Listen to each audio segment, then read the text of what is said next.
सभी दोस्तों का संस्कृत क्लासेज में हार्दिक स्वागत है। जैसा कि आप सबको पता है, संधि प्रकरण चल रहा है। संधि प्रकरण के तहत स्वर संधि और व्यंजन संधि का अध्ययन हम कर चुके हैं।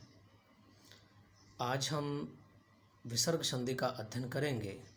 विसर्ग संधि का अध्ययन प्रारंभ करें उससे पहले जिन साथियों ने चैनल को अभी तक सब्सक्राइब नहीं किया है वो इस चैनल को ज़रूर सब्सक्राइब कर लें और सभी साथी लाइक व शेयर ज़रूर करें। तो आइए प्रारंभ करते हैं विसर्ग संधि। विसर्ग संधि की सामान्य परिभाषा की अगर बात करें तो विसर्ग के बाद स्वर या व्यंजन के आने पर विसर्ग के स्थान पर होने वाले परिवर्तन को ही विसर्ग संधि कहते हैं। अब विसर्ग संधि का जो पहला सूत्र है वो है विसर्जनीयस्य सः। विसर्जनीयस्य सः कि यदि विसर्ग के बाद वर्गों के प्रथम द्वितीय वर्ण या से आए तो विसर्ग के स्थान पर स हो जाता है। यदि विसर्ग के बाद वर्गों के प्रथम द्वितीय वर्ण या से आए तो विसर्ग के स्थान पर स हो जाता है। यदि विसर्ग के बाद स तथा तय वर्ग हो तो विसर्ग का स हो जाएगा। यदि विसर्ग के बाद स तथा च वर्ग हो तो विसर्ग के स को स हो जाएगा। यदि विसर्ग के बाद स तथा ट वर्ग हो तो विसर्ग के स को स हो जाएगा। जैसे उदाहरणों के माध्यम से हम समझते हैं।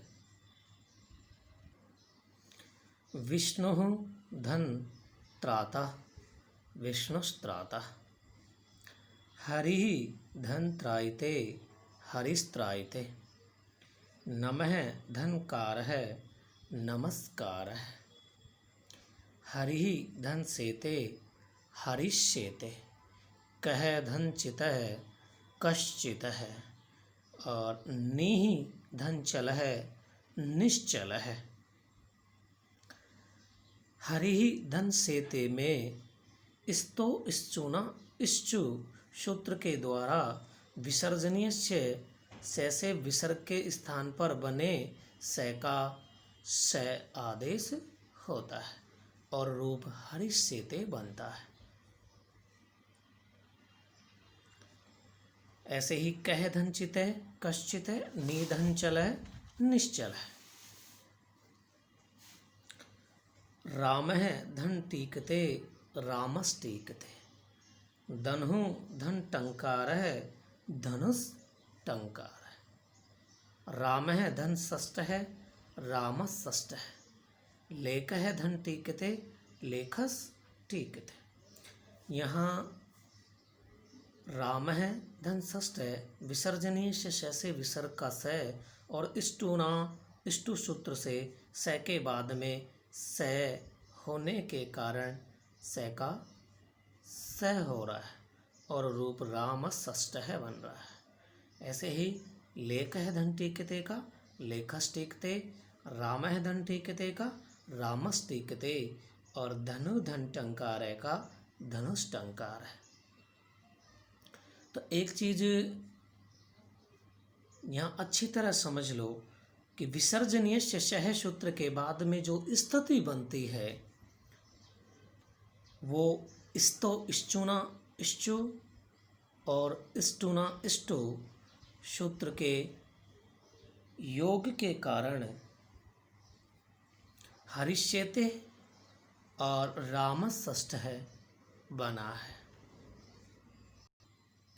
अर्थात विसर्जनीय श सूत्र के बाद स्तो श्चुना श्चु सूत्र व स्टूना स्टु सूत्र भी काम करते हैं। अगला सूत्र है वा शरी। वा शरी वा शरी कहता है कि यदि विसर्ग के बाद सर यानी कि स वर्ण हो तो विसर्ग के स्थान पर विकल्प से विसर्ग ही रहता है। यदि विसर्ग के बाद सर प्रत्याहार में स तीनों वर्ण आते हैं, यदि सर हो तो विसर्ग के स्थान पर विकल्प से विसर्ग ही रहता है और विसर्जनीय श सूत्र के द्वारा विसर्ग का स भी हो जाता है। आइए उदाहरणों के माध्यम से समझने का प्रयत्न करते हैं। हरि धन सेते, हरि ही सेते और हरि सेते, जहाँ वाह सरी सूत्र काम कर रहा है वहाँ हरि सेते रूप बन रहा है, जबकि विसर्जनीय श से विसर्ग का स और स्तो श्चुना श्चु सूत्र से स का स होके हरि सेते बनता है। राम धन सेते, राम सेते और राम सेते। दूह धन साहस, दूह साहस और दुस्साहस। नीह धन सार है, निह सार और निस्सार है। तो ये थे वासरी सूत्र के उदाहरण। इन उदाहरणों से ये स्पष्ट प्रतीत हो रहा है कि यदि विसर्ग के बाद में सर प्रत्याहारस्थ वर्ण आ रहे हैं तो वहाँ विकल्प से विसर्ग भी हो रहा है और विसर्जनीय श सूत्र के द्वारा विसर्ग का स भी हो रहा है। आइए प्रारंभ करते हैं। विसर्ग संधि का अगला सूत्र सजूसो रू है। विसर्ग संधि का अगला सूत्र है सजूसो रू। कि पदांत स यमम सजुस शब्द के स को रू होता है। पदांत स यमम सजुस शब्द के स को रू होता है। रू के ऊ का लोप होकर रै शेष रहता है। रू के ऊ का लोप हो जाएगा और केवल रै शेष बचता है। ए आ के अतिरिक्त अन्य स्वर युक्त विसर्ग के बाद कोई स्वर या वर्ग के तीसरे चौथे पांचवें वर्ण या है य व रे ल वर्ण हो तो विसर्ग या स का र हो जाएगा। ऊपर वर्णित बात को ये बहुत आसान शब्दों में समझाने का प्रयत्न कर रहे हैं कि यदि ए आ के अतिरिक्त अन्य स्वर युक्त विसर्ग के बाद कोई स्वर या वर्ग के तीसरे चौथे पांचवें वर्ण या है ये व रे ले वर्ण हो तो विसर्ग या विसर्ग से बने स का र हो जाएगा। आइए उदाहरणों के माध्यम से समझते हैं। जैसे आयु धन वेद है, आयुर्वेद। पुनः धन जन्म है, पुनर्जन्म है। आयु धन विद्या, आयुर्विद्या। धनु धन धर, धनुर्धर। कवि धन अयम, कविरयम। हरि धन अवदत, हरिरवदत। ज्योति